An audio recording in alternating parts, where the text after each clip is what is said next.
பசுமை வயல்கள், கோவில் மணி ஒலி, காற்றில் மண் வாசனை. அந்த கிராமத்தில் வாழ்ந்தான் கரிகாலன். நேர்மையும் நம்பிக்கையும் கொண்ட விவசாயி. அவன் வாழ்க்கை எளிமை, ஆனால் உள்ளம் பெருமை.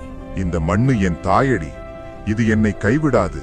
உன் நம்பிக்கைதான் நம்ம வீட்டு செல்வம். ஒரு வருடம் மழை பொய்த்தது. வயல் வறண்டு, கடன் உயர்ந்து, நம்பிக்கை சிதற ஆரம்பித்தது. கரிகாலன் மனதில் பயம் நிழலாய் நின்றது.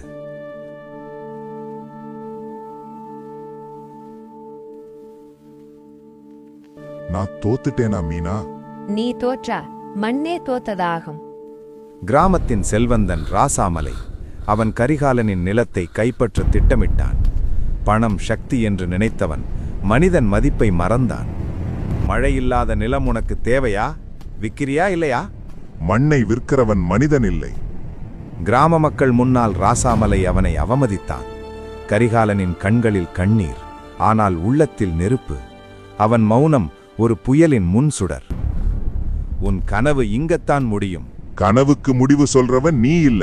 கோவிலின் முன் மண்டியிட்டு அழுதான் கரிகாலன். என் உழைப்புக்கு நீதி எங்கே என்று வானை நோக்கினான். அந்த நொடியில் காற்று மாறியது. அம்மா, என் மண்ணை காப்பாத்து. கோவிலின் உள்ளே ஒளி பரவியது. அம்மன் உருவம் தீப்பொறி போல வெளிச்சம் விட்டது. உழைப்பவனை நான் கைவிட மாட்டேன் என்ற குரல் ஒலித்தது. நம்பிக்கை விதை நாளை பயிராகும். காலை கருமுகில் மேகம் வானம் முழுவதும். மழை பெய்ய ஆரம்பித்தது. வயல் உயிர் பெற்றது. மக்கள் வியப்பில் உறைந்தனர். அம்மன் சத்தியம் பொய்யாகாது. வயல் பசுமையாய் குலுங்கியது. ராசாமலை தலை குனிந்து நின்றான். கரிகாலன் வென்றது மழையை அல்ல, மனிதத்தின் நம்பிக்கையை. நான் தவறானவன். மண்ண மதிச்சவன் ஒரு நாளும் தோற்க மாட்டான். உழைப்பை நம்பியவன் வாழ்க்கையை வெல்லுவான்.